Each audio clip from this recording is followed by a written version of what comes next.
أنفسهم لا تقنطوا من رحمة الله إن الله يغفر الذنوب جميعا إنه هو الغفور الرحيم. Radio Roja 756 AM.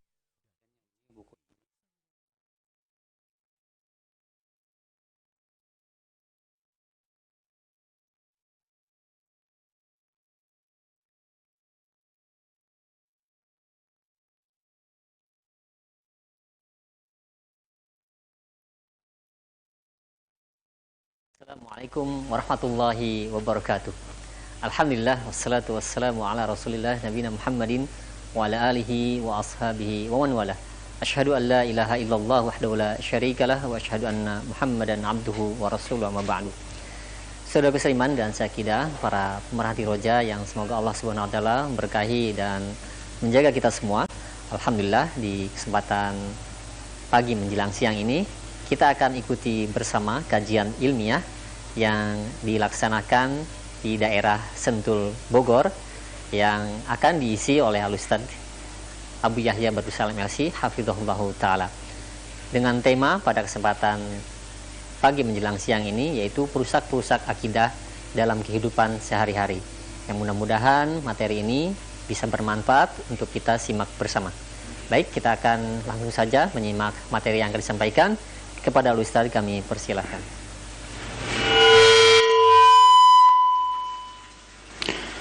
Assalamualaikum warahmatullahi wabarakatuh. Innal hamdalillah nahmaduhu wa nasta'inuhu wa nastaghfiruh wa na'udzu billahi min shururi anfusina wa min sayyiati a'malina. Man yahdihillahu fala mudilla lahu wa man yudlil fala hadiya lahu. Wa asyhadu an la ilaha illallah wahdahu la syarika lahu wa asyhadu anna Muhammadan abduhu wa rasuluh. Qala Allah Ta'ala fi kitabihil karim, ya ayyuhalladzina amanu taqullaha haqqa tuqatih wa la tamutunna illa wa antum muslimun, amma ba'd. Saudara seiman, pada pagi hari ini kita akan membahas kitab yang ditulis oleh Syekh Wahid Abdussalam Bali, ya, yang diterjemahkan dan diterbitkan oleh Pustaka Ibnu Umar, yang berjudul Awas Perusak Akidah dalam Kehidupan Sehari-hari. Dan buku ini sangat bermanfaat insyaallah untuk kita, karena yang terdapat dalam buku ini adalah banyak sekali terjadi dalam kehidupan kita, dan itu jelas bertabrakan dengan akidah Islamiyah, akidah yang dibawa oleh Rasulullah Sallallahu Alaihi Wasallam.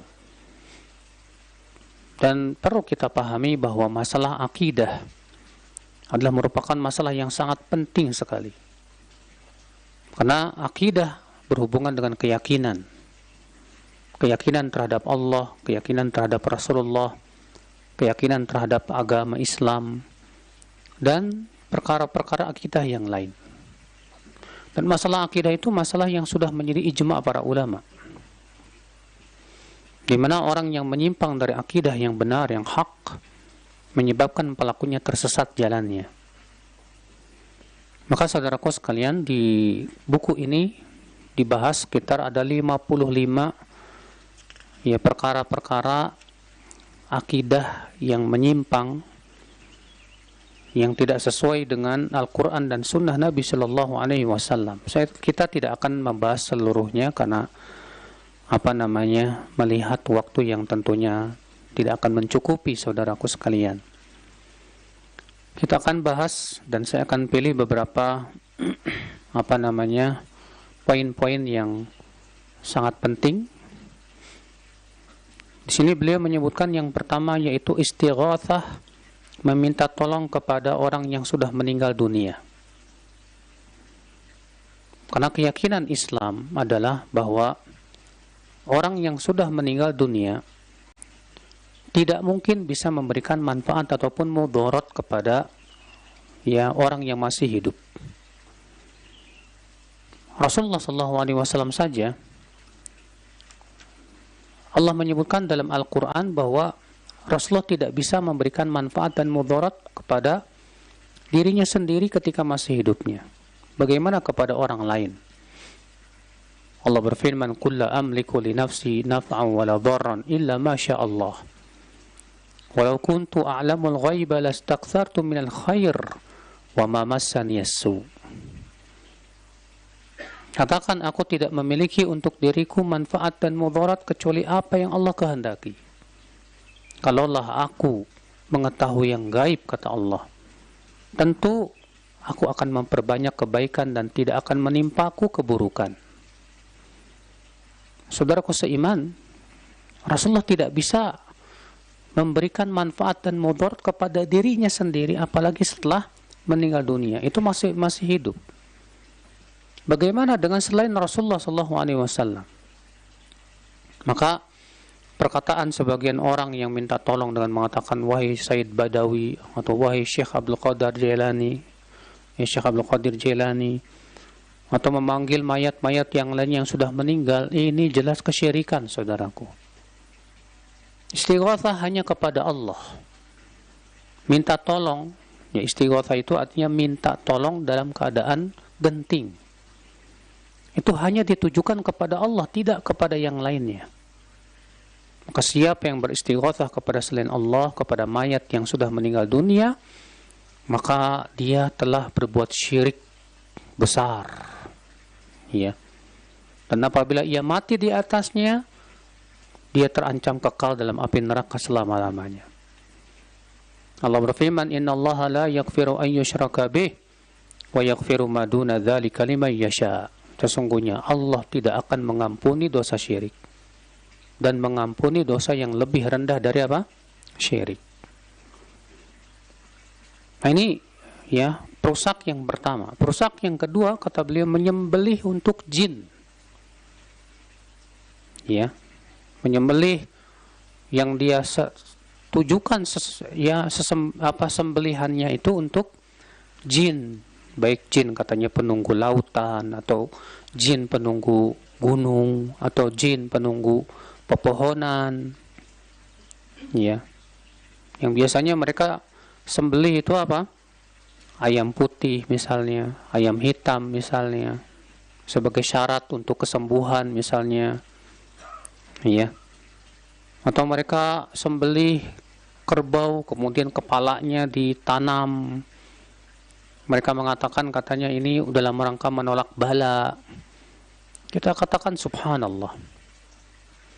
Sesungguhnya ya, menyembelih untuk selain Allah itu terlaknat pelakunya.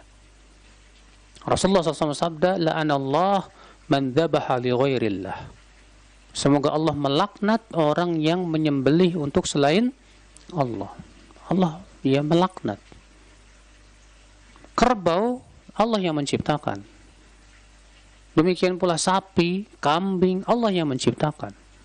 Lalu kenapa kemudian disembelih untuk selain Allah? Lalu kenapa kemudian ya binatang-binatang yang Allah ciptakan itu kemudian dipersembahkan kepada selain Allah? Maka ini jelas, saudaraku, kesyirikan yang nyata. Ya, kita melihat terkadang di masyarakat kita ya, ada orang yang menyembelih ayam, kambing, dan yang lainnya. Ya, kemudian dijadikan sesajen. Ya, terutama di gunung-gunung itu kita lihat ya, yang kemudian kepalanya dilemparkan ke kawah ataupun di lautan dan yang lainnya. Ini jelas bertabrakan dengan akidah Islamiyah. Jelas ini merupakan bukan dari Islam sama sekali. Itu jelas akidah wathaniyah, berhalaisme, yang hakikatnya ya mengagungkan selain Allah. Nah, Islam ya tidak menyetujui kesyirikan seperti ini. Ini yang kedua yang merusak akidah, yaitu apa? Menyembelih untuk para jin, menyembelih untuk selain Allah. Ya. Yang ketiga yaitu nazar untuk selain Allah. Seperti seseorang yang bernazar ya untuk para nabi, bernazar untuk malaikat, bernazar untuk para wali. Misalnya bernazar kepada Sayyid Al-Badawi, bernazar untuk ini dan itu dari para orang-orang yang dianggap para wali misalnya. Ketahuilah saudaraku, bahwa nazar itu ibadah. Dan ibadah hanya boleh untuk Allah. Maka siapa bernazar untuk selain Allah, maka ia sudah memalingkan ibadah kepada selain Allah. Maka siapapun yang bernazar untuk selain Allah, tidak boleh ia melaksanakan nazar itu. Iya. Para ulama membagi, ada nazar yang sifatnya boleh, ada nazar yang sifatnya apa? Haram. Ada nazar yang sifatnya boleh apa? Itu nazar untuk menaati Allah Subhanahu wa taala. Tapi disyaratkan tentunya ketaatan itu bukan perkara yang diwajibkan oleh syariat. Adapun kalau sudah diwajibkan tanpa nazar pun memang wajib. Tapi nazar itu adalah biasanya ibadah-ibadah yang sunnah, tidak wajib. Seperti misalnya ada orang yang bernazar untuk puasa 3 hari setiap bulan misalnya. Hukumnya sunnah, tapi menjadi wajib dengan adanya apa? Nazar. Iya. Allah memuji orang-orang yang melaksanakan nazarnya. Allah berfirman, "Yufuna bin nadri." Mereka melaksanakan nazar. Maka dari itu, kalau kita bernazar untuk menaati Allah, hendaklah kita laksanakan nazar-nazar kita. Kalau tidak, maka kita berdosa. Dan kita wajib bayar kafarat sumpah. Apa itu kafarat sumpah? Memberi makan 10 fakir miskin atau memberi pakaian 10 fakir miskin. Kalau tidak mampu, maka apa? Puasa 3 hari. Iya. Dan nazar, saudaraku sekalian, kata Rasulullah, biasanya dilakukan oleh orang-orang yang bakhil, kata Rasulullah. Adapun nazar yang tidak boleh seperti apa? Yang pertama, nazar ya untuk berbuat syirik, jelas ini haram dengan kesepakatan seluruh ulama. Nazar untuk berbuat maksiat, demikian pula. Iya. Kata Rasulullah SAW, "Wa man nazara an ya'siyah fala ya'si." Siapa yang bernazar untuk memaksiati Allah, tidak boleh ia berbuat maksiat. Ada orang bernazar misalnya untuk menyembelih ayam ya kepada wali fulan di kuburannya. Ini jelas menyembelih untuk selain Allah. Ini syirik, saudaraku. Ini yang ketiga. Yang keempat, meminta syafaat kepada selain Allah. Seperti orang yang mengatakan, "Wahai Rasulullah, beri saya syafaat. Wahai wali fulan yang sudah meninggal, beri saya syafaat." Meminta syafaat kepada selain Allah, ini pun termasuk syirik, saudaraku. Kenapa? Karena syafaat hanya milik Allah. Allah berfirman, "Qul lillahi syafa'atu jami'a." Katakan syafaat hanya milik Allah saja. Karena syafaat hanya milik Allah, kewajiban kita minta kepada Allah. Ya. Jadi yang benar bagaimana ucapannya, kata beliau di sini, maka kita ucapkan begini, Allahumma syafi' fiyya nabiyyaka Muhammadan sallallahu alaihi wasallam. Ya Allah, berikanlah wewenang kepada Nabimu Muhammad SAW untuk memberikan syafaat kepadaku. Seperti ini boleh. Kita tetap minta kepada Allah, ya Allah berikan kepada Rasulullah wewenang untuk memberi syafaat kepadaku, ya Allah. Adapun kita minta kepada Rasulullah, ya Rasulullah, aku minta syafaatmu, ini jelas syirik. Kenapa demikian? Karena Rasulullah tidak memiliki syafaat. Rasulullah hanya diberikan wewenang untuk memberi apa? Syafaat, itu pun setelah diberikan izin dan ridhonya. Allah berfirman, "Wa kam min malakin fis samawati la tughni syafa'atum syai'an illa min ba'di an ya'dzana Allahu liman yasha'u wa yarda." Berapa banyak malaikat yang ada di langit, tidak bermanfaat syafaat mereka sedikit pun juga, kecuali setelah Allah berikan izin dan ridho. Maka dari itulah saudaraku sekalian ya, siapapun tidak bisa memberi syafaat kecuali dengan izin Allah. Ini keyakinan Ahlus Sunnah yang ditunjukkan oleh Al-Quran dan hadis. Dan syarat untuk mendapatkan syafaat apa? Itu wafat di atas tauhid.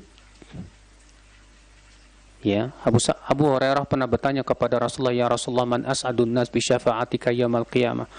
Wahai Rasulullah, siapakah orang yang paling bahagia mendapatkan syafaatmu pada hari kiamat, ya Rasulullah?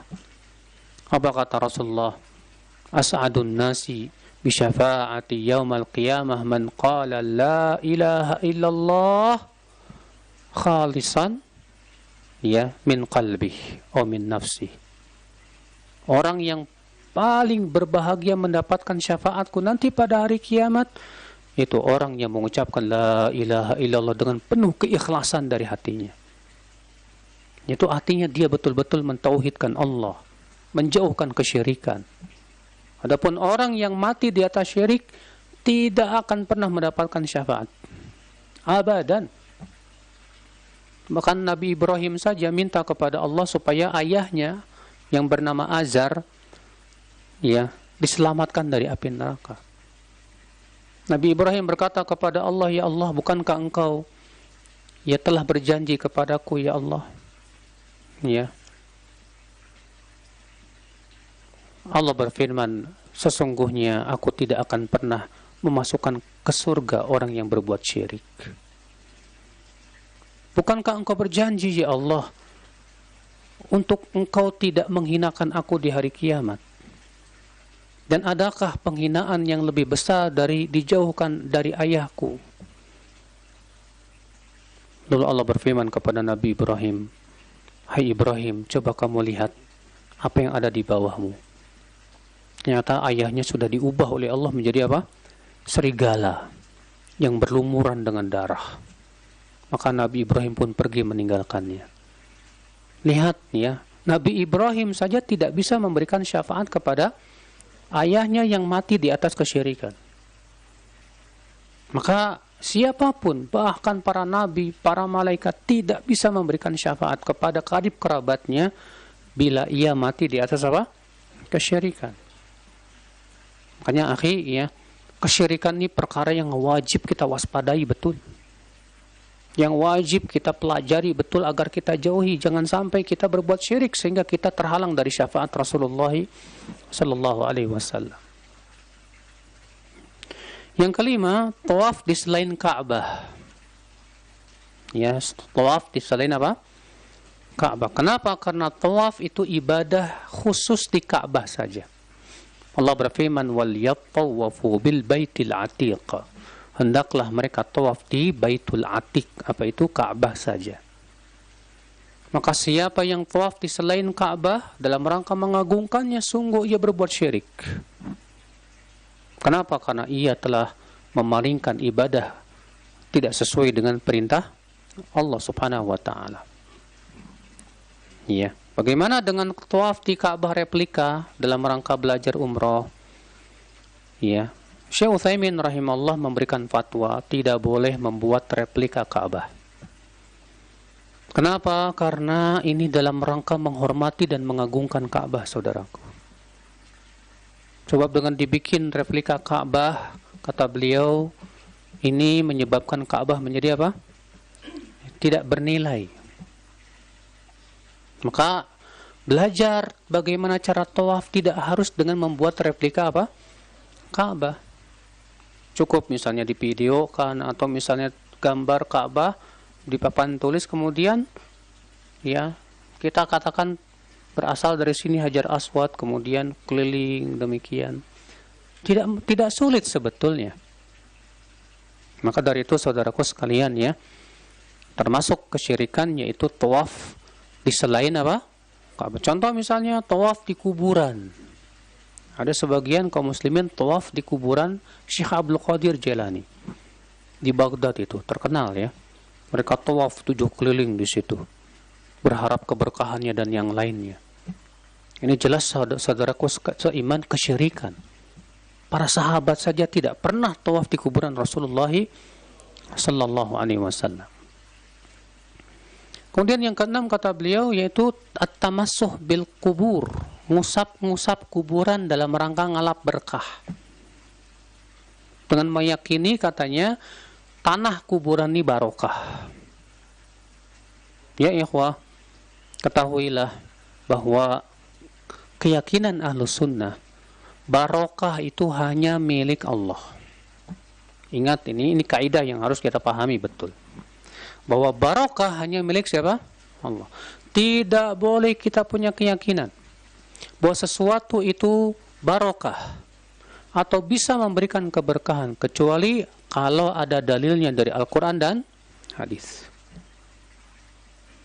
Maka tidak boleh kita tabaruk dengan sesuatu kecuali kalau ada dalilnya dari syariat. Maka siapa yang tabaruk dengan sesuatu, disebutkan dalam hadis bahwa Rasulullah menyamakan dengan orang yang mengambil Tuhan selain Allah. Dalam hadis ya Abu Lais Al-Waqi dalam hadis Nabi Shallallahu Alaihi Wasallam yang terkenal itu, ya, yaitu hadis yang dikeluarkan Imam Ahmad dan Tirmizi dari hadis Abu Waqid Al-Laisi bahwa Rasulullah SAW melewati sebuah pohon yang bernama Dzatu Anwab. Nah, waktu itu sedang menuju perang Hunain, Pak. Dan jumlah kaum muslimin waktu itu ada 12.000 orang pasukan. Dan tentunya ya di antara kaum muslimin ada orang-orang yang baru masuk Islam saat itu. Nah, ketika melewati pohon Dzatu Anwat, di mana pohon ini adalah pohon yang tempat orang-orang musyrikin menggantungkan senjata mereka dalam rangka apa? Ngalap berkah. Nah, ketika mereka melewati pohon tersebut, rupanya orang-orang yang baru masuk Islam ini ya berkata apa? Ya Rasulullah, ij'al lana dzata anwat kama lahum dzatu anwat. Wahai Rasulullah, jadikan untuk kami pohon Dzatu Anwat sebagaimana mereka punya pohon Dzatu Anwat. Apa kata Rasulullah? Allahu Akbar. Qultum kama qalat Banu Israil li Musa. Ucapan kalian ini persis sama dengan yang diucapkan oleh Banu Israil kepada Nabi Musa ketika melewati patung sapi. Apa kata Banu Israil? Ij'al lana ilahan kama lahum aliha. Hai Musa, jadikan untuk kami sesembahan sebagaimana mereka punya apa? Sesembahan. Subhanallah, Rasulullah SAW mengumpamakan seperti itu. Dan dia mengucapkan orang-orang yang baru masuk Islam, Pak. Memang demikian. Orang kalau baru meninggalkan kesesatan tuh masih ada sisa-sisa apa? Kesyirikan pada dirinya. Makanya orang yang baru masuk Islam atau orang yang baru hijrah, baru taubat, jangan dulu naik mimbar. Lebih baik dia belajar aja udah untuk mengikis semua kotoran-kotoran apa? Kesyirikannya.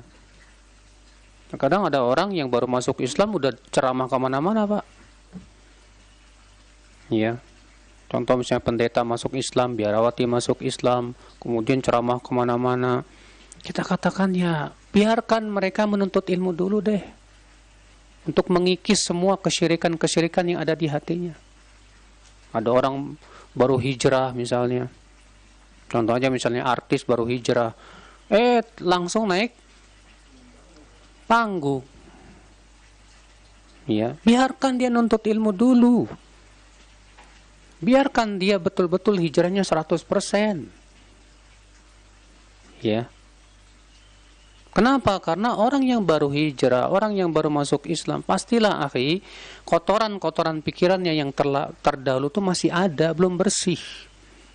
Nah, ini di antara faidah yang bisa kita petik dari hadis Abu Laqid Al-Laitsi tersebut. Nah, ini akhi ya, jadi ngalap berkah ke tanah kuburan. Nggak ada dalilnya dalam Al-Quran dan hadis bahwa tanah kuburan itu barokah. Nggak ada. Ingat, keberkahan hanya milik Allah subhanahu wa ta'ala. Iya. Tidak boleh kita mengklaim suatu benda itu barokah kecuali dengan dalil. Kalau ada dalilnya nggak masalah. Air Zam-Zam contohnya. Ada dalilnya kalau air Zam-Zam itu apa? Barokah.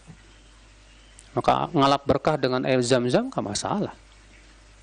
Atau misalnya dengan waktu yang mulia yang barokah seperti bulan Ramadan, ada dalilnya jelas. Saudaraku seiman ya. Kemudian yang ketujuh, keyakinan sebagian orang bahwa ada satu saat yang sial di hari Jumat. Jadi ini menganggap waktu Jumat ada waktu sialnya. Ya, kalau di masyarakat kita ini sekarang apa Pak? Menganggap angker malam Jumat. Terutama malam Jumat Kliwon. Ya katanya di malam Jumat itu hantu-hantu bergentayangan. Padahal Nabi mengatakan bahwa waktu bergentayangannya hantu atau jin itu kapan? Ketika telah masuk waktu maghrib. Karena disebutkan dalam hadis disebutkan begitu. Apabila datang waktu malam, kata Rasulullah, masukkan anak-anak ke rumah. Masukkan anak-anak ke rumah.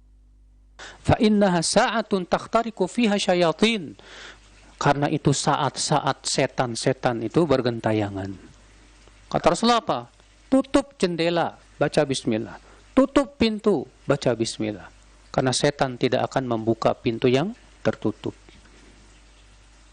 Ya, terkadang banyak di antara kita rumahnya angker Pak, banyak jinnya. Kenapa? Karena waktu maghrib dibuka. Akhirnya apa yang terjadi? Setan pada masuk. Mending yang masuk 1-2, nih satu kabilah. Iya. Iya, ngeri kan? Makanya dari itu saudaraku ya, waktu setan bergentayangan tuh Rasulullah mengabarkan tuh di waktu ketika maghrib sampai pergi waktu isya. Iya. Nah saudaraku sekalian, kalau kita punya keyakinan bahwa malam Jumat malam angker, ini sebetulnya bertabrakan dengan keyakinan berdasarkan Al-Quran dan hadis. Itu bahwa hari Jumat hari yang mulia. Karena Nabi mengatakan apa? Afdalul ayyam, hari yang paling utama itu hari Jumat. Khairu yaumin tala'at alaihi syams yaumul jum'ah. Sebaik-baik hari yang matahari terbit padanya adalah hari Jumat. Ya. Berarti malam Jumat malam mulia tidak Pak? Malam mulia. Jangan dianggap malam angker. Justru malam Jumat itu malam mulia saudaraku. Berarti apa yang kita lakukan dong di malam Jumat? Banyak ibadah. Salawat. Rasulullah SAW mengatakan apa? Aktsiru minas sholati alayya yaumal jumu'ah wa ilatal jumu'ah. Perbanyak salawat kepadaku di hari Jumat dan di malam Jumat. Tuh lihat, banyak salawat. Apalagi baca surat Al-Kahfi. Adapun membaca surat Yasin itu hadisnya dhaif jiddan. Yang sahih baca surat Al-Kahfi, kahfian, ya, bukan yasinan. Iya. Nah ini saudaraku, ini yang ke-8. Nah ini yang ke-8, ke-9, demikian pula ke-10, ya, yang ke-11. Ini semua berhubungan dengan kesialan-kesialan ini. Yang ke-8 keyakinan tentang daging dan ikan. Sebagai wanita ada yang berkeyakinan bahwa ASI seorang wanita yang sedang nifas akan berhenti jika ada orang bawa daging dan ikan kepadanya katanya. Jadi kalau perempuan ini sebetulnya adanya di Mesir Pak. Kalau di negeri kita kayaknya nggak ada kayaknya. Ada nggak kayak gini? Nggak ada ya. Di Mesir itu ada keyakinan seperti ini ya. Mereka mengatakan kalau wanita yang sedang nifas dan sedang menyusui nggak boleh dikasih daging sama sapi, ikan katanya. Wah, antum yang sedang mancing berarti nggak boleh mancing gitu. Antum yang tukang daging nggak boleh jualan daging dulu itu. Iya. Dengan keyakinan katanya mengakibatkan nanti air asinnya berhenti. Ini jelas batil. Apa hubungannya? Ya, tidak ada hubungan. Demikian pula nomor 9 keyakinan tentang besi. Sebagian orang berkeyakinan bahwa besi dapat menyembuhkan tatkala air susu wanita terhenti atau berkurang katanya. Ya. Dengan cara apa? Pisau cukur dimasukin ke air, lalu airnya buat dipakai mandi. Kita katakan ini jelas tatayur. Ya tidak dibenarkan. Tidak pernah pisau cukur menyembuhkan saudaraku. Bahkan secara akal saja ini sangat bertabrakan dengan akal. Mana secara bukti-bukti medis ya ilmiah bahwasanya itu bisa menyebabkan air ASI bisa lancar lagi. Ini jelas tidak benar.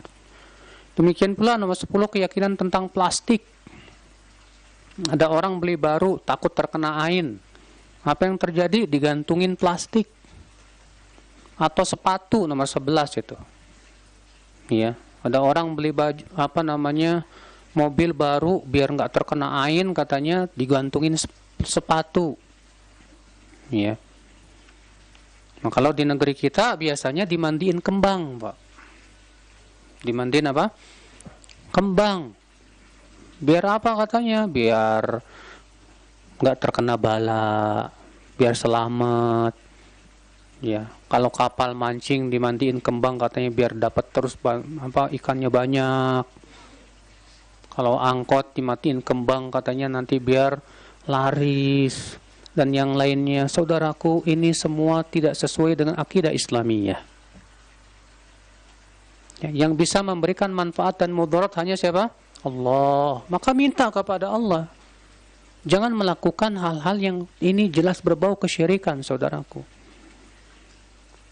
Yang ke-12, katanya keyakinan bahwa nama Nabi Muhammad itu bisa menjaga anak-anak. Ya, sebagai wanita berkeyakinan, apabila ada orang yang memperhatikan anaknya, takut nih anaknya terkena penyakit ain, langsung berkata apa? Nama Nabi sebagai pelindungnya. Ini jelas tidak benar. Sudah kita sebutkan Rasulullah tidak bisa memberikan manfaat dan mudarat untuk dirinya waktu hidupnya. Bagaimana sudah meninggal dunia? Yang benar, ya kita perlindungkan anak-anak kita kepada Allah. Rasulullah memperlindungkan Hasan dan Husain dengan mengatakan u'idzukuma bikalimatillahi tammati min kulli syaitanin wahamah wa min kulli ainin lamah. Nah, itu dia doanya. Nomor 13 juga sama, ya, keyakinan tentang kayu. Sebagian orang berkeyakinan bahwa kayu dapat mencegah hasad, katanya. Jadi kalau kita takut terkena hasad, apa katanya? Pegang aja kayu. Kita katakan ini jelas batil. Ya. Agar kita tidak terkena hasad, bukan pegang kayu, Pak. Tapi apa? Berlindung kepada Allah. Dengan cara apa? Di antaranya membaca doa pagi dan petang. Ya. Doa pagi dan petang di antaranya apa, Pak? Baca kul huwallahu ahad 3 kali, kul a'udzu birabbil falaq 3 kali, kul a'udzu birabbin nas 3 kali. Di situ kan dalam surat Al-Falaq ada apa? Wa min syarri hasidin idza hasad. Baca juga bismillahilladzi la yadhur ma'asmi syai' fil ardi wala fis sama' wa huwas samiul alim 3 kali. Insyaallah tidak akan terkena. Baca juga la ilaha illallah wahdahu la syarikalah lahul mulku wa lahul hamdu wa huwa ala kulli syai'in qadir 100 kali. Itu insyaallah akan terlindung dari setan sampai sore hari. Ya. Banyak bacaan-bacaan yang insya Allah akan bisa melindungi kita dari apa?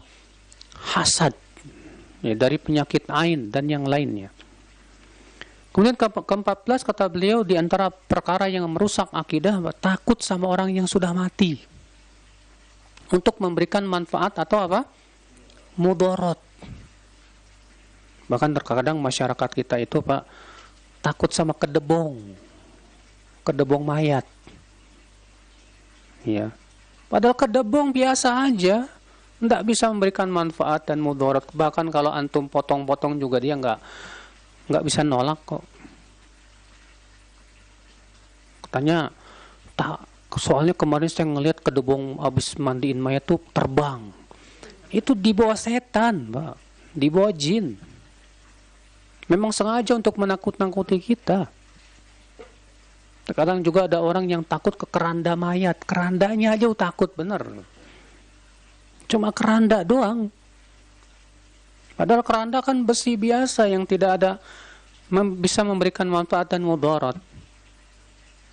Bahkan orang yang sudah meninggal dunia mayat, antum mandiin aja, diem kok.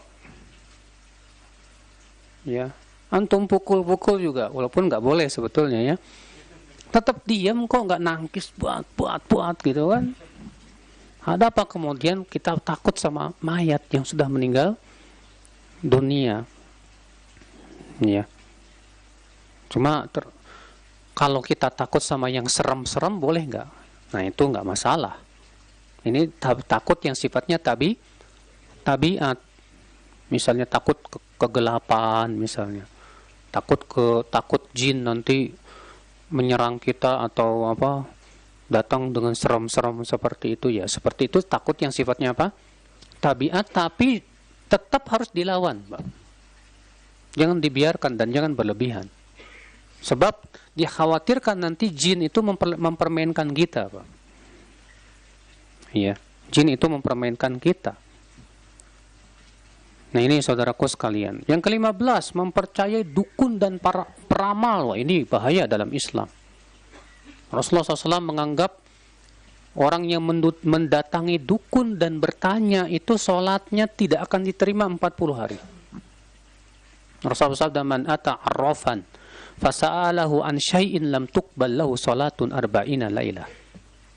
Siapa yang mendatangi arraf, paranormal, lalu ia menanyakan sesuatu kepadanya, maka tidak diterima sholatnya 40 hari.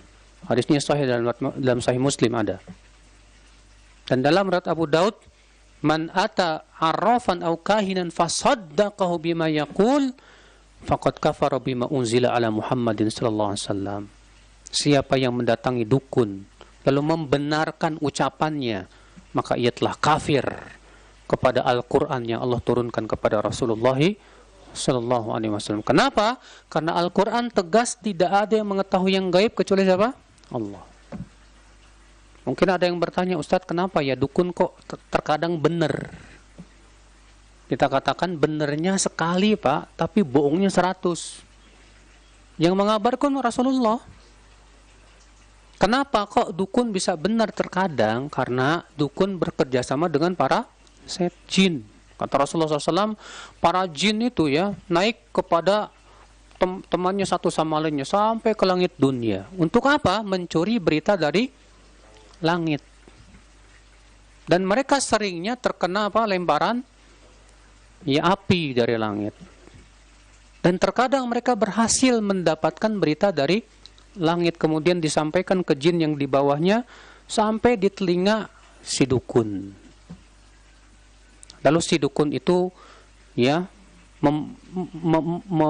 mencampurnya dengan 100 kedustaan, kata Rasulullah SAW. Tapi anehnya, Pak, yang diingat itu satu, yang 100-nya nggak diingat tuh, Pak. Ini semua ya akhi, ya ujian buat orang-orang yang beriman. Wajib kita yakini bahwa benarnya dukun itu akibat perbuatan dia bekerja sama dengan apa? Jin. Dan memang Allah izinkan terkadang jin itu mendengar berita langit sebagai ujian buat kita. Maka dari itu hati-hati. Islam, ya akhi, tidak pernah mengizinkan kita untuk mendatangi dukun. Dan dukun jangan dikasih nama-nama yang mentereng, Pak. Orang pintar. Ada apa? Kalau orang pintar, kalau pintar itu nggak bakalan jadi dukun, Pak. Ya. Ya nggak Bang Zul. Ya. Nggak bakalan jadi dukun. Kalau pintar tuh jadi profesor, jadi dokter, jadi para ahli kimia, jadi ini. Tuh pintar. Orang pintar itu adalah orang yang paham bahwa ini perbuatan yang dilarang oleh Allah, ini yang tidak dilarang oleh Allah. Orang yang pintar itu yang berusaha untuk mengikuti Allah dan Rasulnya. Kemudian saudaraku sekalian, yang ke-16, keyakinan tentang batu ini juga. Ya.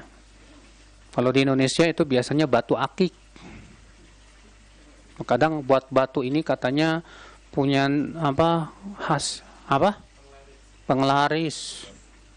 Batu ini katanya buat enteng jodoh.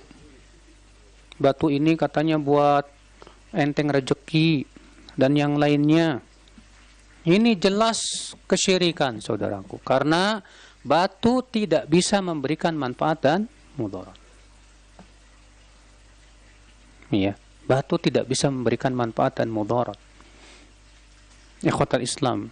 Namun tersebar ya, ada hadis palsu yang dikatakan di situ, idza ahsanta dzan bil hajar nafa'aka. Kalau kamu berhusnudzon kepada batu, niscaya batu akan bermanfaat buat kamu. Para ulama hadis seluruhnya sepakat bahwa ini hadis palsu, Pak. Dibuat orang-orang zindik yang tujuannya untuk menjatuhkan kaum muslimin kepada syirik. Ya. Umar bin Khattab saja berkata kepada Hajar Aswad. Apa kata Umar bin Khattab? Inni la a'lam annaka hajar la tanfa' wa la tadur. Aku tahu kamu itu cuma batu. Padahal Hajar Aswad loh, Pak. Hajar Aswad itu kata Rasulullah batu yang Allah turunkan dari surga loh, Pak. Sawadatu khataya banu Adam, kemudian menjadi hitam oleh dosa-dosa anak Adam. Hajar Aswad kata Umar apa? Aku tahu kamu itu cuma batu, tidak bisa memberikan manfaat, tidak pula mudarat. Ada enggak batu yang lebih mulia dari batu Hajar Aswad? Tidak ada. Ya, batu akik nggak ada apa-apa nih bandingkan dengan Hajar Aswad, Pak. Ternyata Umar mengatakan, aku tahu kamu tidak bisa memberikan manfaat dan mudarat. Falaula anni ra'aitu Rasulullah SAW yuqabbiluk ma qabaltuk. Kalau bukan karena aku melihat Rasulullah mencium kamu, aku nggak bakal mau cium kamu. Ngapain cium kamu? Tapi karena ini ada dalilnya dari Rasulullah mencium Hajar Aswad, ya sudah saya menciumnya. Sampai demikian, Pak. Ya, cuma terkadang kaum muslimin, Pak, ada lagi punya keyakinan apa? Kiswah Ka'bah nih, Pak. Itu kadang orang haji itu tahu nggak, Pak? Pas tawaf tuh bawa gunting, Pak. Ngapain kiswahnya di? Makanya antum melihat pas musim haji kiswahnya suka dinaikin sama pemerintah Saudi. Kenapa dinaikin? Karena banyak yang gunting. Buat apa? Buat jimat. Buat penglaris dan yang lainnya. Ini kesyirikan, saudaraku seiman, azani Allah wa iyyakum. Ya. Ke-17, keyakinan tentang plasenta atau ari-ari. Ini juga di masyarakat kita banyak ini. Ya, kalau di masyarakat kita kan mereka punya keyakinan bahwa ari-ari itu saudara kembarnya bayi. Jadi katanya ari-ari ini harus dikubur dengan cara tertentu. Bahkan sebagian masyarakat ada yang dikubur pakai lampu sambil dipelototin katanya. Biar si bayi nanti nggak kurang ngajar sama orang tuanya katanya. Macam-macam deh keyakinannya. Padahal tidak ada dalil sama sekali. Iya. Yang ke-18, keyakinan tentang tulang. Ini juga sama. Iya. Sebagian petani apabila hasil dari kebun sayuran, tomat atau terong mereka menurun atau rasanya tidak enak, mereka buat api unggun dengan tulang keledai atau tulang anjing sebagai bahan bakarnya. Kemudian diasapi itu kebunnya tersebut. Ya, supaya apa katanya? Supaya hasil kebunnya tambah bagus dan enak rasanya. Ya. Kalau di masyarakat kita terkadang, Pak, ketika gagal panen pakai apa coba? Hah? Atau hama tikus dan yang lainnya. Saya pernah ya di suatu daerah sana, di daerah Sumatera Utara, ya ketika saya pulang kampung sama istri di sana di Sumatera Utara ya, qadarullah waktu itu memang lagi banyak hama tikus, Pak, sehingga banyak jagung-jagung yang gagal panen. Rupanya ada orang pintar situ membuat sebuah tulisan bahasa Arab. Kemudian difotokopi banyak-banyak, kemudian dibilang, ini tolong kertas ini ditanam aja di dalam tanah. Dan anehnya kata mereka benar, tikus-tikusnya pergi. Lalu kemudian saya dikasih kertas tersebut, saya lihat. Di awalnya baca ada surat apa? Al-Baqarah.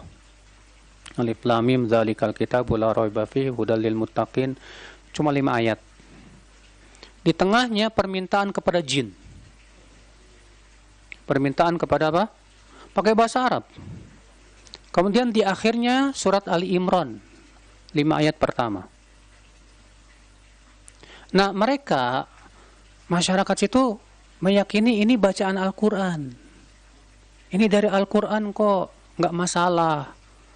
Ya, setelah saya baca, nih, kalian paham nggak bahasa Arab? Enggak. Saya bacakan ya, saya bacakan. Ini permintaan kepada jin. Jadi yang ngusir tikus itu jin. Dan ini jelas kesyirikan karena kalian minta kepada para jin itu. Ini hati-hati saudaraku, ini subhanallah ya, memang jin ini terkadang begitu sengaja tuh ya. Jin itu mengundang para tikus, Pak. Supaya para petani melakukan kesyirikan. Ya. Kalau di masyarakat juga banyak yang bikin sesajen terkadang di sawah-sawah, ya, supaya tidak terkena hawa, hama dan yang lainnya. Ya subhanallah. Ini jelas kesyirikan saudaraku sekalian ya. 19 keyakinan tentang lilin, sama ini juga. Ya. Jadi kalau ada orang mau ngasih nama anak, dibikin beberapa lilin. Nanti lilin itu dikasih nama. Lilin yang paling lama matinya, itu namanya di situ diambil. Mungkin di masyarakat kita tidak ada. Tapi di daerah Mesir sana ada. Ya, di tempat kelahirannya penulis buku ini, Syekh Wahid Abdul Salam Bali. Ya. Kalau di negeri kita jin lilin tuh buat ini biasanya, Pak. Itu kerjasama sama babi ngepet atau yang lainnya cari kekayaan. Iya. Nanti malam-malam ya cuma pakai cawat doang. Iya.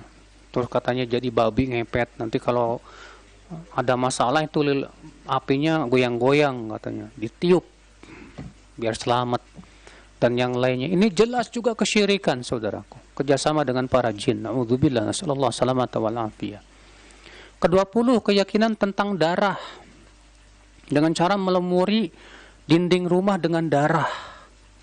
Ya, sembelih kerbau, sapi atau kambing, darahnya diambil supaya apa? Ya, supaya rumahnya selamat dari bala, petaka, bencana dan yang lainnya. Ini juga merupakan keyakinan yang menyesatkan saudaraku sekalian. Kalau di negeri kita biasanya ditulisin tuh di pintunya itu raja, ya, untuk menolak bala. Kalau ayat kursi boleh nggak? Ayat kursi tempel di pintu biar nggak kemalingan. Kita katakan ya akhi, Rasulullah tidak pernah melakukan itu. Ayat kursi juga nggak bisa nolak maling, Mbak. Ya. Kewajiban kita apa dong yang harus kita lakukan? Yang kita lakukan baca tuh ayat kursi. Rasulullah mengatakan siapa yang baca ayat kursi sebelum tidur, ia akan dilindungi dari setan sampai pagi hari. Baca ayat kursi setiap pagi dan petang. Adapun kemudian dipajang, tidak pernah dilakukan Rasulullah, tidak pula para sahabat, tidak pula para tabi'in, tidak pula para tabi'ut. Tabi'in kalau itu baik tentu mereka sudah melakukannya. 21 juga sama. Keyakinan bahwa jika wadah pecah maka wadah itu membawa keburukan katanya. 22 keyakinan tentang serpihan. Sebagian orang ada yang membakar kemenyan di rumah atau tempatnya dengan kayu-kayu serpihan sebagai pembakarnya. Pengasapan ini diyakini dapat menghilangkan hasad katanya. Iya. 23 keyakinan tentang zodiak. Wah, ini banyak nih, Pak. Zodiak. Kamu lahir bulan April, oh berarti Taurus. Oh, kalau Taurus itu biasanya begini. Dia biasanya ya orangnya begini dan begitu. Ini peramalan saudaraku. Ini jelas syirik.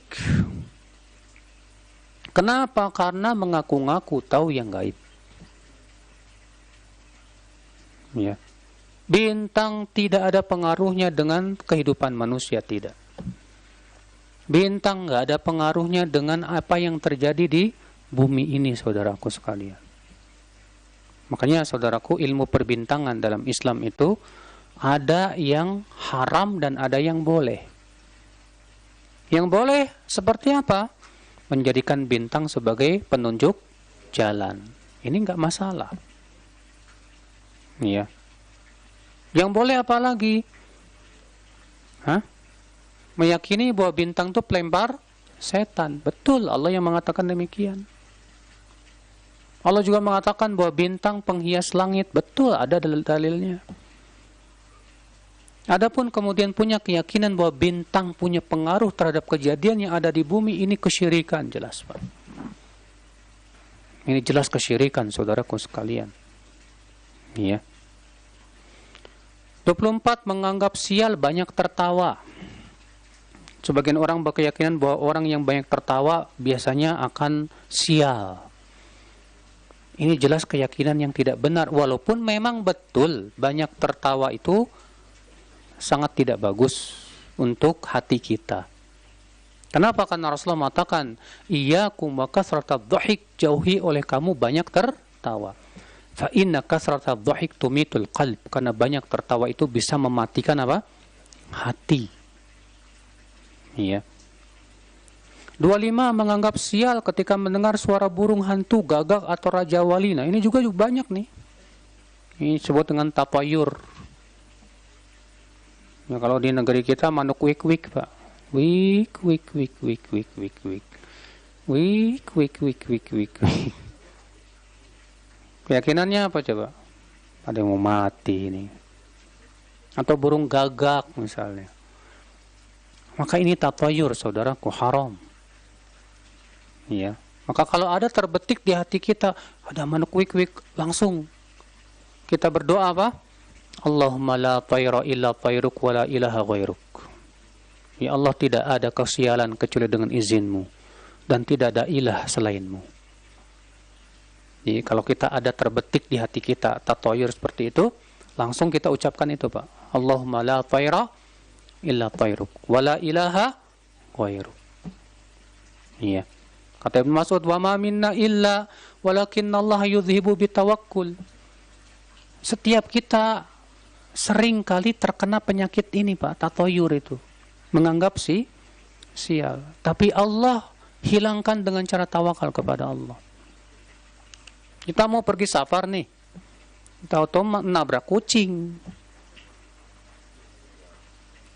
Sebagian orang gara-gara nabrak kucing nggak jadi pergi safar, Pak. Pulang lagi, ini jelas tatayur yang haram. Kata Rasulullah, man raddahu tiyarah faqad asyrak. Siapa yang pulang lagi gara-gara apa? Menganggap sial dengan sesuatu, maka sungguh ia telah berbuat syirik. Jadi kalau kita nabrak kucing nih, lanjutin nggak safarnya? Lanjut, tawakal sama Allah. Ya, nggak usah khawatir. Terkadang begitu, takut. Ya, ketika kita pergi safar, takut pas nabrak kucing atau ada sesuatu kejadian, jangan-jangan gitu. Kayak kemarin yang ada yang bertanya itu ya, apa nasinya basi 3 hari, apa siang udah basi 3 hari berturut-turut, jangan-jangan. Ini tatayur. Ini apa? Tatayur, menganggap sial. Ya, nggak boleh. 26. Sengaja mengadakan perjalanan ke selain 3 masjid dalam rangka ibadah dengan keyakinan tempat itu punya keutamaan. Saudaraku seiman, Rasulullah SAW sabda, la tushaddur rihal illa ila 3 masajid. Al-Masjidil Haram wa Masjidil Hadha wal Masjidil Aqsa. Tidak boleh sengaja mengadakan perjalanan kecuali kepada 3 masjid. Masjidil Haram, Masjid Nabawi, dan Masjidil apa? Aqsa. Nabi mengatakan tidak boleh mengadakan perjalanan jauh. Hadis ini umum. Ya. Maka kalau kita mengadakan perjalanan jauh ke tempat keramat, haram hukumnya. Kecuali kalau ada dalil yang membolehkan, Mbak. Kecuali kalau ada dalil yang apa? Seperti kita pergi jauh untuk menuntut pergi jauh untuk bisnis, atau pergi jauh untuk tamasya, boleh mubah-mubah saja, nggak masalah. Iya. Adapun kemudian kita pergi ke suatu tempat yang dianggap keramat untuk ibadah di sana dengan keyakinan bahwa itu ada keutamaannya, mana dalilnya? Makanya Abu Basrah ya pernah bertemu dengan Abu Hurairah yang baru pulang dari Bukit Tur. Kemudian Abu Basrah berkata, dari mana kamu, hai Abu Hurairah? Kata Abu Hurairah, dari Bukit Tur. Kata Abu Basrah, kalau kamu tadi berangkat bertemu denganku, kamu tidak akan jadi berangkat. Kenapa? Kata Abu Hurairah, karena aku mendengar Rasulullah SAW sabda, la tusyaddu rihal illa ila thalathati masajid. Tidak boleh diadakan perjalanan jauh kecuali ketiga masjid. 27, ruku kepada selain Allah. Nih ruku nih Pak. Kadang antum lagi mau belajar silat, ruku dulu sebagai penghormatan kepada guru. Ya. Haram. Ruku hanya untuk Allah. Dalam Islam, ruku dan sujud itu hanya untuk siapa? Allah. Atau kita ngelewatin orang-orang sambil ruku, nggak boleh. Ya, kita lewati sambil kita minta izin, mohon maaf Pak, saya mau lewat, tanpa harus ruku. Ya. Karena ruku hanya untuk Allah Subhanahu wa taala. Yang kedelapan, mencaci maki para sahabat. Wah, ini ngeri, Pak. Karena mencaci maki para sahabat sama saja ingin membatalkan Al-Qur'an dan hadis. Yang menyampaikan Al-Qur'an dan hadis kepada kita siapa? Kalau bukan para sahabat. Iya tidak? Perantara kita dengan Rasulullah SAW itu para sahabat, Pak. Maka kalau para sahabat dicaci maki, akibatnya apa? Periwayatan mereka diragukan dong. Sementara yang menyampaikan Al-Quran kepada kita siapa? Para sahabat. Yang menyampaikan hadis kepada kita siapa? Para sahabat. Lah kalau para sahabat dicaci maki, itu maksudnya apa tujuannya? Tujuannya ingin supaya Al-Quran dan hadis ini diragukan. Itu tujuannya sebetulnya, saudaraku sekalian. Iya. Maka dari itu Rasulullah SAW di jauh-jauh hari sudah melarang, la tasubbu ashabi fawalladhi nafsi biyadih law anna ahadakum anfaqa mithla uhudin dhahaban ma balagha mudda ahadim wala nasifa. Jangan kalian mencaci maki para sahabatku, demi zat yang diriku berada di tangannya, kalaulah salah seorang dari kalian ada yang berinfak dengan sebesar gunung Uhud, itu tidak akan sampai infaknya sahabat dengan 1 mud atau setengah mud. Tidak boleh mencaci maki para sahabat. Kalau terjadi perselisihan di antara mereka, kita doakan supaya Allah maafkan mereka. Makanya dalam surat Al-Hasyr Allah memuji kaum Muhajirin dan Ansar dan memuji generasi setelahnya yang mendoakan orang-orang sebelum mereka yang mendahului mereka dengan keimanan. Allah berfirman, wallazina ja'u min ba'dihim yaqulun rabbana ighfir lana dzunubana wa li ikhwanina alladzina sabaquna bil iman. Dan orang-orang yang datang setelah mereka berkata, wahai Rabb kami, ampuni dosa kami dan orang-orang saudara-saudara kami yang telah mendahului kami dengan keimanan. Wala taj'al fi qulubina ghillan lil ladzina amanu.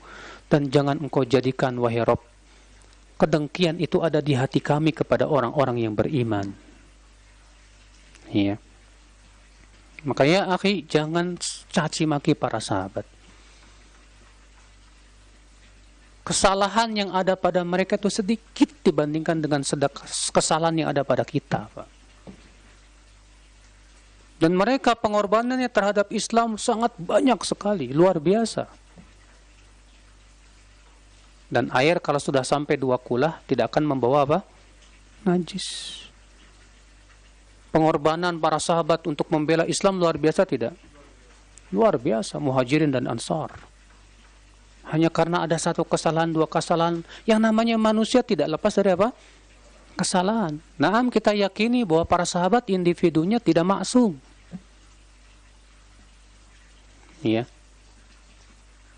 Kemudian 29, mengkafirkan seorang muslim tanpa alasan. Nah, ini juga mengerikan, saudaraku. Karena Rasulullah SAW sabda, man qala li akhihi ya kafir faqad ba'a biha ahadahuma. Siapa yang berkata kepada saudaranya hai kafir, maka status kafir ini akan kembali kepada salah satu dari keduanya. Kalau yang dituduh memang benar kafir, masuk tuh tuduhan. Kalau yang dituduh ternyata tidak kafir, balik lagi kepada yang menuduh. Makanya Al-Wazir bin Hubairah memberikan kaidah al-khata' fil afi khairum min al-khata' fil uqubah. Salah ketika memaafkan lebih baik daripada salah ketika memberi sanksi. Salah ketika kita tidak berani mengkafirkan itu lebih baik daripada salah ketika kita mengkafirkan, akhi. Hati-hati saudaraku sekalian, masalah kafir mengkafirkan itu berat. Para ulama telah menyebutkan tentang syarat-syaratnya. Siapa yang boleh mengkafirkan bukan sembarangan orang, Pak. Kalau mengkafirkan orang yang di luar Islam, na'am. Semua hatta orang awam wajib punya keyakinan itu. Boleh nggak orang awam mengkafirkan orang Yahudi, orang Nasrani? Nggak masalah, karena itu sudah jelas. Iya. Tapi untuk mengeluarkan seorang Muslim dari Islam, berat. Nggak boleh sembarangan. Nggak boleh sembarangan orang. Harus dia menguasai apa? Kaidah-kaidahnya. Ya. Menghukumi sesuatu itu sebagai bid'ah saja, nggak boleh sembarangan. Kata Syekh Ali Hasan dalam kitab beliau ilmu usulul bidah, orang yang boleh menghukumi sesuatu itu bid'ah atau tidak harus memenuhi 2 syarat. Syarat yang pertama menguasai sunnah Nabi sallallahu alaihi wasallam. Syarat yang kedua menguasai kaidah-kaidah usul bidah. Kaidah-kaidah untuk menghukumi suatu perkara itu bid'ah atau bukan. Apalagi untuk menghukumi sesuatu itu kafir. Berat, Pak. Ya. Dan membahas tentang kaidah-kaidah kafir mengkafirkan tentu bukan di sini tempatnya, karena itu panjang sekali ya. Mungkin kita khususkan pada suatu waktu tentang kaidah-kaidah dalam kafir mengkafirkan. Itu butuh pembahasan ya. Karena banyak syubhat ya seputar hal itu. Yang ke-30, mengambil orang Yahudi atau Nasrani sebagai pelindung penolong. Ya. Akhi, Allah melarang kita mengambil Yahudi dan Nasrani sebagai wali. Allah berfirman, "Ya ayyuhalladzina amanu la tattakhidhul yahuda wan nasara awliya." Ini surat Al-Maidah ayat berapa? Pernah viral loh. Hah? Al-Maidah ayat 51. Hai orang-orang yang beriman, jangan kamu jadikan Yahudi dan Nasrani sebagai aulia. Apa aulia itu, Pak? Aulia itu jamak dari wali. Apa itu wali? Wali itu dari wala. Artinya apa? Orang yang kita berikan loyalitas. Baik dia pemimpin, baik dia teman akrab kita, masuk padanya. Makanya makna aulia ini luas. Yang artinya kita berikan loyalitas kepada dia. Ya, maka tidak boleh kita memilih pemimpin untuk diri kita dari selain muslim. Tidak boleh pula kita mengambil teman yang sangat kita percayai, akrab dan kita curhat dari selain muslim. Allah yang melarang demikian. Allah berfirman, "Ya ayyuhalladzina amanu la tattakhidhu bitanatan min dunikum." Hai orang-orang yang beriman, jangan kamu ambil bitanah. Bitanah itu siapa? Penasehat, teman akrab yang kita minta nasihatnya, minta apa namanya? Ya, yang kita curhat sama dia dari selain kalian. Ya. Berteman dengan non-muslim boleh nggak masalah, silahkan. Tapi jangan jadikan mereka sebagai apa? Teman akrab yang bermakna wali. Bermuamalah dengan non-muslim boleh nggak masalah, diizinkan. Hatta Rasulullah SAW menggadaikan baju perangnya kepada Yahudi. Tapi dalam masalah agama, lakum dinukum waliyadin. Iya. Kita orang Islam tuh nggak usah diajarin tentang toleransi, Mas. Cuma masalahnya di masyarakat kita ini banyaknya toleransi yang kebablasan, Mas. Iya. Toleransi Yang diinginkan oleh mereka adalah apa? Supaya kita pertama ikut-ikutan ngerayain perayaan mereka, atau setidaknya kita mengucapkan selamat. Ya. Padahal toleransi itu artinya sebatas membiarkan.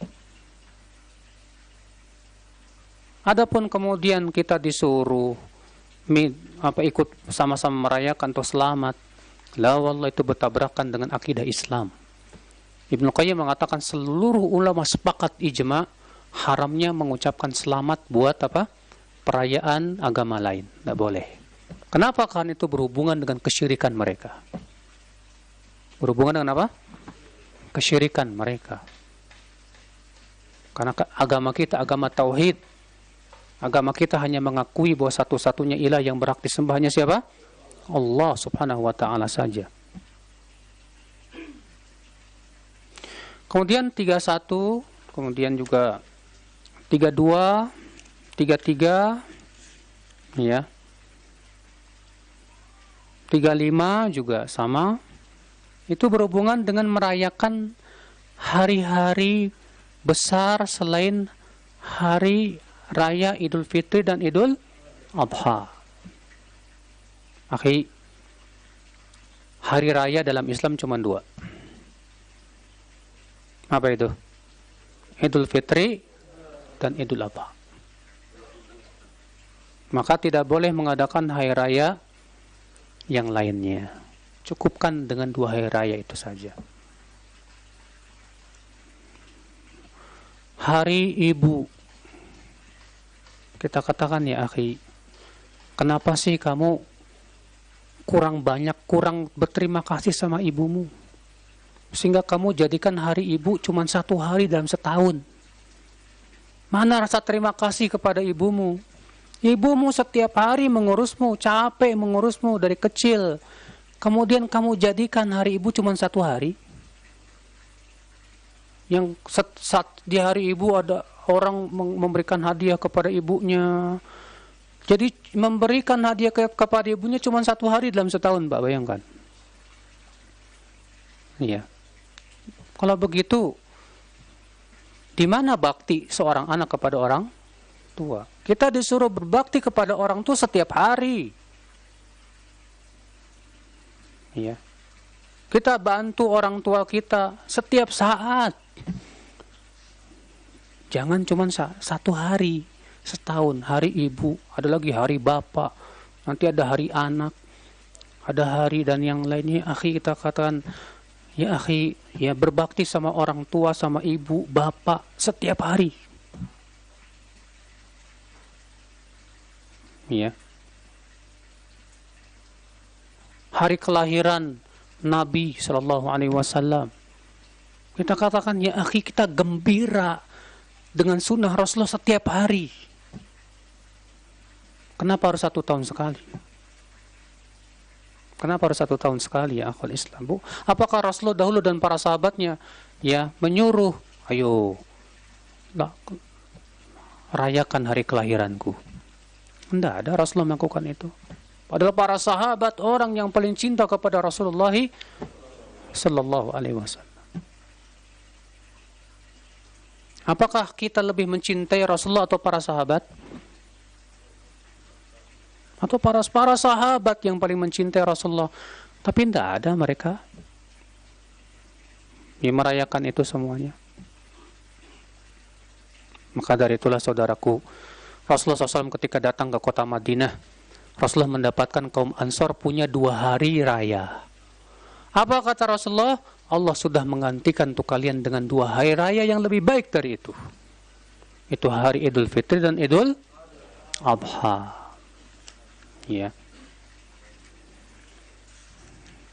Nah, demikian pula perayaan hari ulang tahun. Ya. Di hari ulang tahun antum selamat ulang tahun. Ya. Tiup apa? Tiup lilin. Kita katakan, ya akhi, semakin datang tahun itu semakin dekat kematian.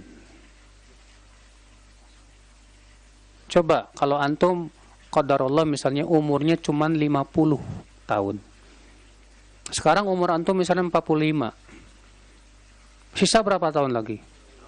Tinggal 5 tahun lagi.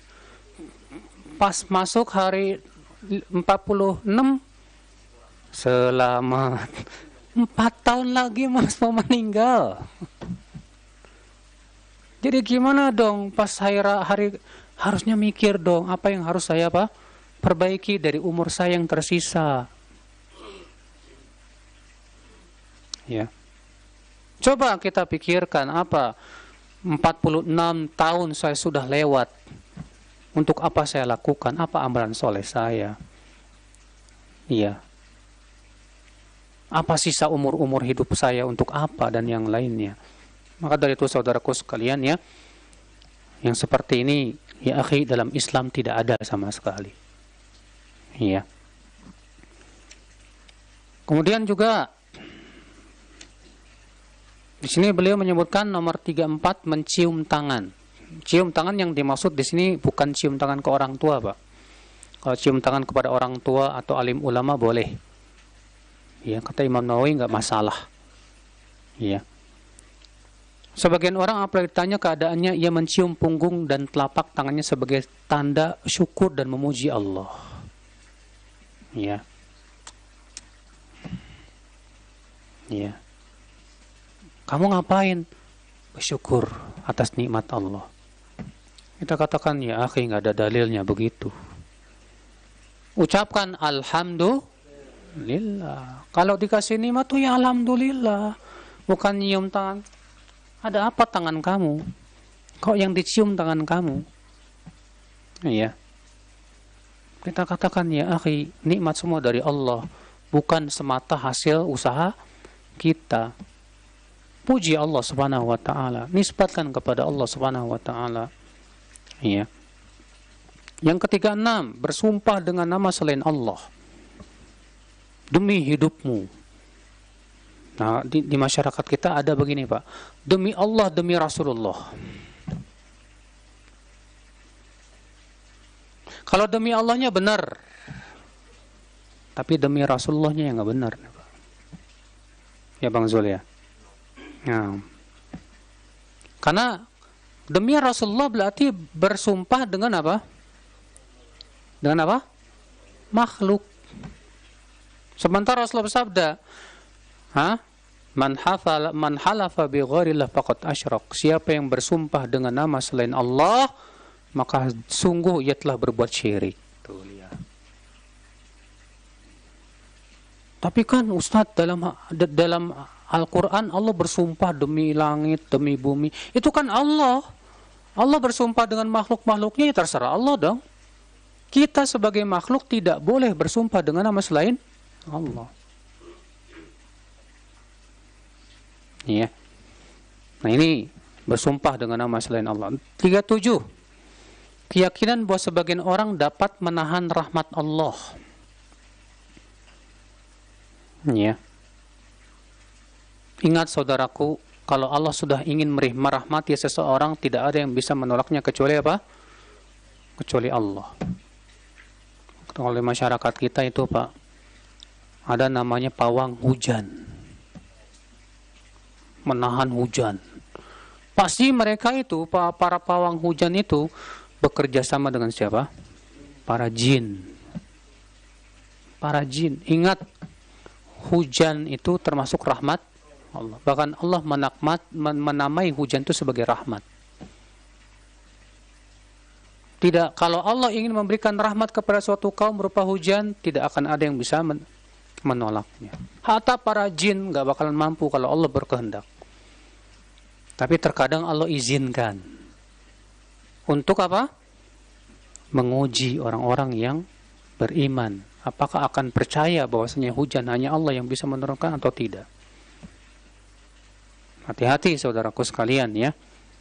Ini adalah merupakan perkara yang banyak juga di negeri kita. Menentang qada dan qadar di 38 ini. Menentang kepada qada dan qadar. Akhi, termasuk menentang qada dan qadar apa, Pak? Seseorang dengki ketika melihat orang lain diberikan kenikmatan. Ketika melihat teman kita dikasih kenikmatan yang lebih panas. Kata Ibnu Qayyim, orang yang dengki itu hakikatnya tidak ridho dengan ketentuan Allah. Hakikatnya dia menentang ketentuan Allah kepada dia. Seakan-akan dia berkata, kenapa sih kok dia dikasih kenikmatan lebih dari saya? Kok saya nggak begitu? Allah nggak adil. Ikhwata Islam, azani Allah wa yakum. Dan memang ya akhi, untuk ridho dengan takdir ini bukan perkara yang mudah. Makanya Rasulullah SAW minta kepada Allah agar diberikan keridhoan menerima takdir yang ada. Di antara doa Rasulullah apa? Wa as'aluka ridha ba'dal qadha. Ya Allah, aku mohon kepada Engkau keridhoan setelah ketentuan yang Engkau berikan. Berat, Pak. Kalau ketentuan yang enak mah semua orang ridho, ya enggak? Banyak di antara kita ketika diberikan ketentuan yang pahit, berat untuk menerima secara ridho, itu berat, Pak. Maka dari itu, ya akhi, berusahalah kita mohon kepada Allah supaya Allah berikan kepada kita apa? Ridho menerima ketentuan Allah. 39. Keyakinan tentang akar kayu manis. Katanya kalau dibersihkan di depan suatu tempat maka akan mendatangkan keberkahan. Ya. Memang yang namanya kayu manis itu berkhasiat untuk kesehatan, betul, nggak masalah. Tapi punya keyakinan bahwa kayu manis itu barokah, mana dalilnya? Ya. Keyakinan tentang musang. Sebagian orang berkeyakinan bahwa apabila hewan yang bernama musang dikubur hidup-hidup di depan suatu tempat, maka akan menarik rezeki dan keberkahan. Wah, ini ngeri. Sudah gitu dosa lagi menyiksa hewan. Ya. 41. Keyakinan tentang burung gagak dan tekukur. Ini juga tadi sudah kita bahas, ya. Keyakinan tentang kura-kura. Sebagian orang memelihara kura-kura di rumah, katanya akan menambah rezeki dan keberkahan. Mana dalilnya? Ya. 43. Keyakinan tentang bunglon.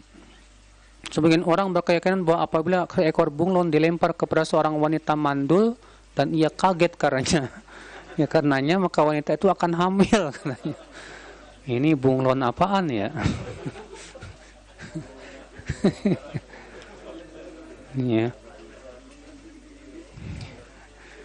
44. Keyakinan tentang gunting. Ya. Nah, ini juga di masyarakat kita ada nih, Pak. Biasanya berhubungan dengan wanita hamil ini. Ya. 45. Keyakinan tentang cermin. Sebagian orang berkeyakinan bahwa bercermin di malam hari tidak dibolehkan. Sebagian lagi berkeyakinan bahwa membiarkan cermin di malam hari tanpa penutup akan menyebabkan keguguran orang hamil dan yang lainnya. Ini semua batil.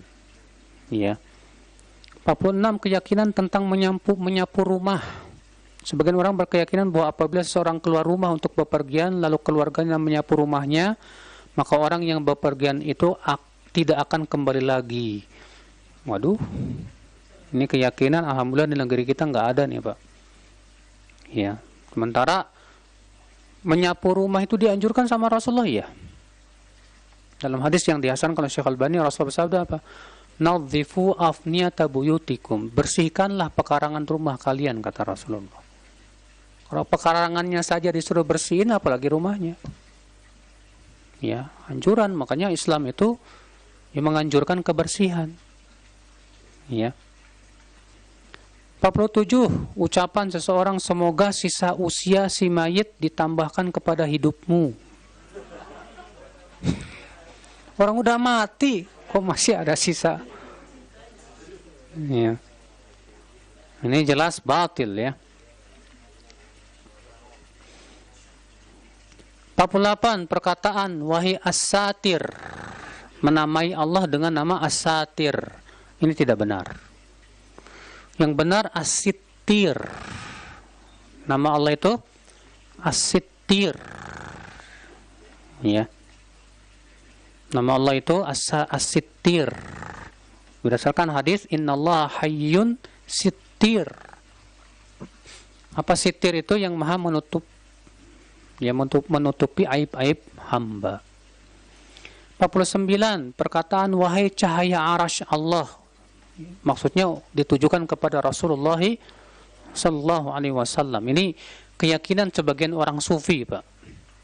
Bahwa katanya Nabi Muhammad SAW itu diciptakan dari cahaya. Dan katanya Allah menciptakan langit dan bumi itu dari cahaya Nabi Muhammad. Ini keyakinan batil.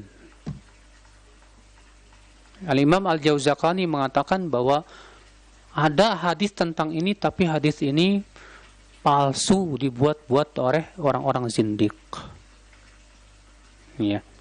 Rasulullah SAW manusia biasa, sebagaimana halnya manusia yang Allah ciptakan dari saripati air mani.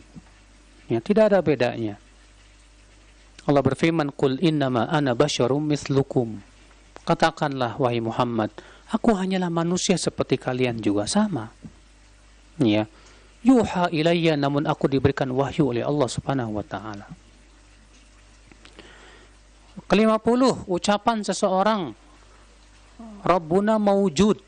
Maujud itu dari kata apa? Maf'ul, artinya wujida, diadakan. Allah tidak diadakan, Allah yang mengadakan. Makanya kita tidak katakan Allah maujud, tapi kita katakan Allah al-wajid, yang mengadakan. Allah tidak dikatakan al-maujud, yang diadakan, tapi Allah al-wajid, yang mengadakan. Ingat ya, memang kalau dalam bahasa Arab, Pak, kata maujud itu maujud ada gitu kan. Padahal dalam bahasa Arab maujud itu kan maf'ul dari kata wajada wa yajidu. Maf'ul itu apa? Yang ya. Contohnya apa? Doroba madrub. Madrub apa? Yang dipukul. Ya. Maujud yang diadakan. Allah al-wajib yang mengadakan, bukan yang diadakan. Ke-51, ucapan seseorang Allah ada di mana-mana. Wah, ini banyak orang awam mengatakan begitu, Pak. Allah di mana? Di mana-mana. Comberan ada dong. Hatta orang Nasrani kalau dikatakan Tuhan ada comberan, marah, Pak. Ini kemudian orang Islam mengatakan Allah ada di mana-mana, ajib. Allah sendiri mengatakan Ar-Rahmanu 'alal 'arsy istawa. Ar-Rahman beristiwa di atas apa? Arasy. Tapi apa yang terjadi? Ditolak ini ayat. Katanya masa Allah beristiwa di atas arasy? Berarti Allah butuh tempat dong. Itu kan konsekuensi makhluk. Allah tidak serupa dengan makhluknya. Istiwanya Allah di atas arasy tidak sama dengan istiwanya makhluk. Sebagaimana mendengarnya Allah tidak serupa dengan mendengarnya makhluk. Melihatnya Allah tidak sama dengan melihatnya makhluk. Demikian pula istiwanya Allah tidak sama dengan istiwanya makhluk. Tidak ada konsekuensi makhluk. Jadi Allah beristiwa di atas arsy tanpa butuh tempat. Naam. Tanpa butuh arsy. Naam. Kalau kamu, saya mau tanya, yakin nggak Allah mampu untuk beristiwa di atas arsy tanpa butuh tempat? Mampu tidak? Kalau kamu katakan Allah tidak mampu, Allah lemah dong. Kalau kamu katakan Allah mampu karena Allah ala kulli syai'in qadir, ya sudah, tetapkan saja bahwa Allah beristiwa di atas arsy tanpa Allah butuh kepada tempat. Mudah bagi Allah Subhanahu wa taala. Iya. Saudaraku sekalian. 52. Ucapan ya Rabb, aku tidak meminta disimpangkan dari qada, tapi aku mohon kelembutan-Mu padanya. Iya. Ini doa yang tidak pernah diucapkan oleh Rasulullah, Pak. Kewajiban kita minta kepada Allah supaya diberikan qada yang baik. Makanya antum kalau doa istikharah apa, Pak? Isinya Allahumma inni astakhiruka bi'ilmik wa astaqdiruka biqudratik wa as'aluka min fadlikal azim fa innaka taqdir wal aqdir. Ya. Kemudian apa isinya? Allahumma in kana hadza al-amra in kana hadza al-amru khairan li fi dini wa ma'ashi wa aqibati amri faqturhu li wa yassirhu li thumma barik li fi wa in kana hadza al-amru syarran li fi dini wa ma'ashi wa aqibati amri fasrifni anhu wasrifhu anni waqdur liyal khaira haitsu kan thumma raddini bi. Ya Allah, kalau memang urusan ini baik untukku ya Allah, untuk hidupku, agamaku, dan akibat urusanku nanti, maka tolonglah takdirkan ya untukku, mudahkan untukku ya Allah, dan berkahi. Tapi kalau itu buruk untukku ya Allah, untuk agamaku, untuk hidupku, dan untuk akibat urusanku nanti, palingkan aku darinya, dan palingkan juga ia dariku, dan berikan aku takdir yang baik di mana saja ya Allah. Kemudian jadikan aku ridho untuk menerimanya. Begitu Pak. Jadi kalau antum ya mau nikahin sama akhwat misalnya, kebetulan antum jatuh cintrong sama akhwat itu, terkadang banyak orang diubah tuh Pak doanya Pak. Ya Allah, jika ini baik untukku, tak mudahkan ya Allah. Tapi kalau dia tidak baik untukku ya Allah, jadikan dia baik untukku. Ini kok maksa? Ya.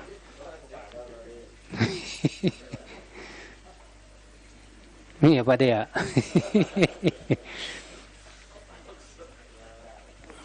Nah ini ya akhi. Jadi kalau berdoa ya benar-benar kita minta doa kepada Allah. Yang ke-53, jimat bagi kedua pengantin ini. Iya. Atau juga susuk terkadang. Ya susuk biasanya buat kelihatan orang cakep, cantik, ganteng dan yang lainnya. Ini semua saudaraku tidak benar. 54. Enggak suka punya anak perempuan. Wah ini kebiasaan masyarakat jahiliyah ini. Ya, Rasulullah SAW menyebutkan tentang keutamaan punya anak perempuan, Pak. Rasulullah sabda, manibtuliya min hadhil banat bi syai'in fa ahsana ilaihinna kunna lahu sitran minan nar. Siapa yang diuji dengan anak-anak wanita, maksudnya diberikan oleh Allah anak perempuan, lalu ia berbuat baik kepada anak-anak perempuannya, maka anak perempuan itu menjadi penghalangnya dari api neraka. Juga Rasulullah bersabda, man ala jariyataini hatta tablugha ja'a yaumal qiyamah ana wa huwa wa dhamma asabi'ahu.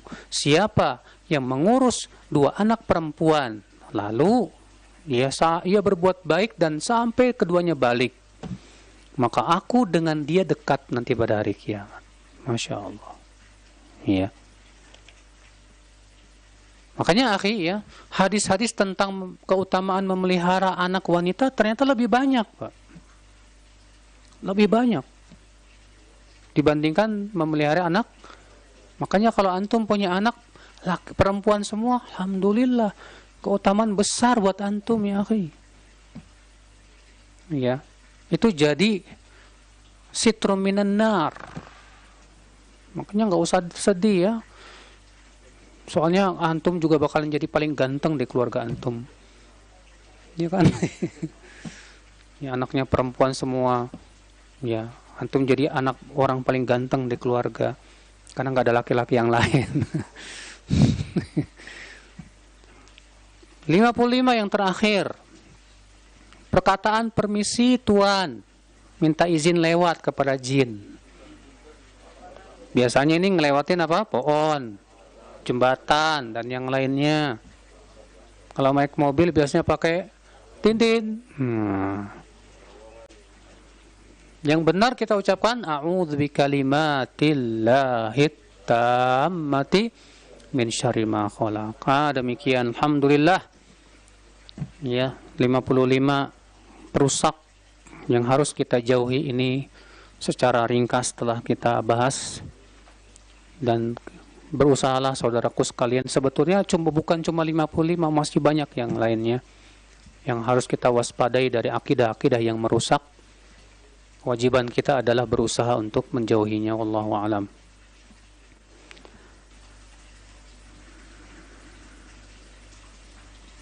Mau diadain tanya jawab nggak?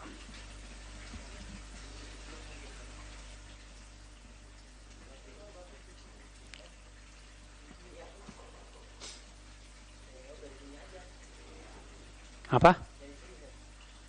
Iya, dari sini aja. Ada yang mau bertanya? 1, 2, 3, 4, 5. Udah cukup 5 aja ya. Silahkan. Berkaitan dengan materi kalau bisa. Assalamualaikum warahmatullahi wabarakatuh. Tadi di materi Ustaz dijelaskan tidak boleh menghubungkan kejadian fenomena yang kayak tadi nasi dengan kematian. Nah kalau misalkan begini kejadiannya, ada kejadian aneh atau dia menemukan barang-barang yang tidak biasa ada di rumahnya di belakangnya, tapi bukan dengan kematian atau apa, kemungkinan dia terkena sihir atau anaknya suaminya gitu.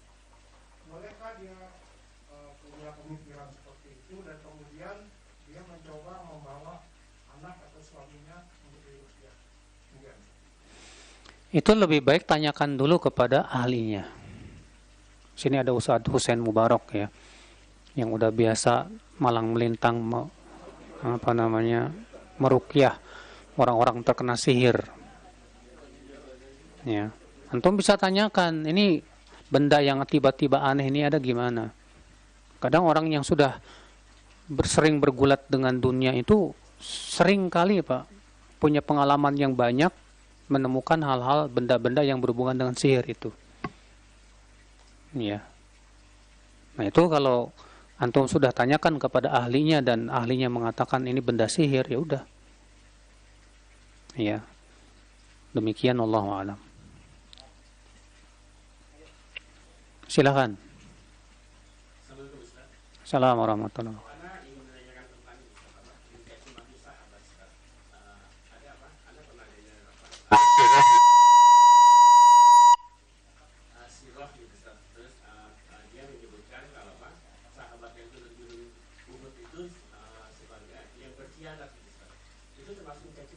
Termasuk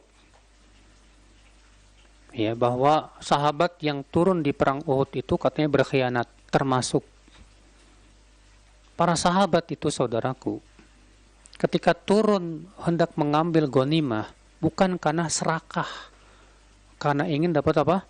Dunia. Gimana dikatakan mereka itu serakah sementara mereka sudah meninggalkan harta benda mereka untuk hijrah ke kota Madinah? Bagaimana mereka disebut serakah? Ya, dan menginginkan dunia sementara mereka rela mati demi untuk membela agama Allah. Terus kemudian ada orang menganggap bahwa para sahabat yang turun ini hanya karena ingin dapat dunia. Aneh. Tidak sesuai dengan keadaan para sahabat. Kita husnudzon, mereka turun itu untuk membantu teman-temannya dan yang lainnya, dan mereka mengira peperangan sudah selesai. Iya. Namun memang disinilah kejadian kesalahan mereka. Mereka lupa bahwasanya Rasulullah jangan turun baik menang maupun kalah. Tapi mereka tetap turun dengan karena dugaan perang sudah selesai. Ya, ternyata apa yang terjadi? Karena mereka menyelisih perintah Rasul, akhirnya terjadilah kekalahan. Namun kemudian apa? Menjadi hikmah untuk para sahabat setelah itu. Bahwa menyelisih perintah Rasul itu sumber utama kekalahan dalam perang. Ya, Allahu a'lam. Bolehkah ketika kita sakit pilek atau batuk dinisbatkan oleh cuaca buruk? Nah, kalau kita sakit atau batuk misalnya karena ada kondisi-kondisi, misalnya karena cuacanya buruk dan yang lainnya, maka kita katakan saya sakit ini semua dari Allah. Kemudian diantaranya memang cuacanya lagi buruk. Jadi lebih baik begitu. Kita katakan saya sakit ini semua dari siapa? Allah. Allah yang memberikan. Sebab kalaupun cuacanya buruk tapi kita Allah izinkan sehat-sehat, Pak. Iya. Makanya jangan dinisbatkan seluruhnya saya sakit semuanya gara-gara cuaca yang buruk. Buktinya banyak kok yang sehat. Kalaulah cuaca buruk itu bisa membuat orang sakit dengan sendirinya, harusnya semua orang sakit dong saat itu. Enggak ada yang sehat dong. Maka kita katakan semua dari sakit semuanya dari Allah. Ya. Makanya tidak boleh kita menisbatkan saya sakit gara-gara ketularan si fulan, nggak boleh. Kenapa? Karena yang memberi penyakit hanya Allah, dan yang bisa menjadikan penyakit itu menular semuanya siapa? Allah. Penyakit tidak akan bisa menular kecuali dengan izin Allah. Ini di zaman pandemi banyak orang yang rusak akidahnya. Dengan keyakinan saya kena COVID gara-gara si fulan. Ketika menyalahkan si fulan ini saja sudah apa? Ada ikan. Seakan penyakit menular dengan sendirinya tanpa izin Allah. Jadi gimana dong? Kewajiban kita katakan apa? Saya sakit semua sudah dengan ketentuan Allah, selesai. Ketentuan Allah Subhanahu wa taala. Iya. Makanya saya pernah, Pak, berobat sama dokter paru-paru. Saya bilang, "Dok, pernah nggak menangani orang yang terkena penyakit TBC yang sudah sangat berat?" Sering, Pak. Waktu itu dokter pakai masker nggak? Enggak. Kok dokter nggak kena? Ya alhamdulillah, Allah masih berikan saya kesehatan. Masya Allah. Berarti itu menunjukkan ya dok ya, bahwa penyakit itu tidak menular kecuali dengan izin Allah. Paham itu baik-baik. Sebab kalau penyakit itu menular dengan sendirinya, harusnya yang kena pertama kali dokter. Dan semua ahli kesehatan sepakat bahwa TBC itu penyakit menular loh, Pak. TBC itu penyakit apa? Menular. Tapi wajib kita yakini di sini bahwa TBC atau apapun tidak akan menular kecuali dengan izin dari Allah Subhanahu wa taala. Ini keyakinan ini harus kita betul-betul pertahankan ini, Pak. Jangan sampai rusak gara-gara Covid ini. Keyakinan ini. Jadi kalau antum misalnya kena Covid, jangan salahkan si fulan, jangan. Memang murni Allah berikan sama kamu. Cuma lewat si fulan betul bisa jadi misalnya, tapi jangan salahkan. Ya. Jangan salahkan si fulan dan yang lainnya, jangan. Ya. Nah ini supaya kita tidak apa? Tidak menjadikan orang itu sebagai apa? Kambing hitam. Antum tahu sendiri di zaman Covid ini orang ditakuti banget, Pak. Ya, kalau orang kena Covid itu kayak kalau ketemu orang kena Covid itu kayak ketemu hantu yang melebihi ya kalau kelong wewe ya. Apa gitu ya? Menakutkan sekali sudah. Ya. Ya, akal Islam, kita katakan tidak layak seperti itu seorang muslim yang punya akidah kepada Allah Subhanahu wa taala. Kalau ada orang kena Covid ya udah, kita bantu. Kita berusaha untuk apa? Bukan malah dikucilkan. Seperti dulu tuh kan dikucilkan banget, Pak. Dikucilkan tuh kayak apa sudah. Mengerikan sekali, subhanallah. Iya. Baik. Terakhir, silakan. Terkait dengan tasawuf ashabi, menghina sahabat Nabi, ada satu kitab sirah yang ditulis oleh, kalau nggak salah, Husain Haikal, membawakan satu kisah salah seorang sahabat Nabi yang bernama Utsman bin Affan radhiyallahu an. bahwa menulis di situ salah satunya Utsman bin Affan itu sebagai sahabat yang nepotisme. Apakah ini bagian daripada larangan dari hadis itu? Ini termasuk mencaci maki sahabat, menuduh Utsman nepotisme. Sekarang pertanyaannya, Pak, apakah nepotisme itu mutlak haram dalam Islam? Kalau antum punya orang dalam, ya, kemudian antum dimasukkan oleh orang dalam ke perusahaan, nepotisme bukan? Nepotisme, tapi dalam Islam boleh, nggak masalah. Ya, itu mimbab apa? Memberikan manfaat kepada saudara kita, sesama Muslim. Makanya nepotisme dalam Islam tidak mutlak haram. Yang haram itu nepotisme dalam masalah penegakan hukuman had. Ada orang mau dipancung gara-gara dia membunuh orang. Kemudian antum memberikan sebagai saudara, memberikan apa? Pak, tolonglah Pak, dia saudara saya Pak, jangan Pak. Haram dalam Islam. Iya. Nah ini, maka dari itu nepotisme sendiri, ya, dalam Islam sekali lagi saudaraku sekalian tidak mutlak haram. Dan penulis buku yang antum sebutkan itu sendiri secara akidah dan manhajnya bermasalah. Ya.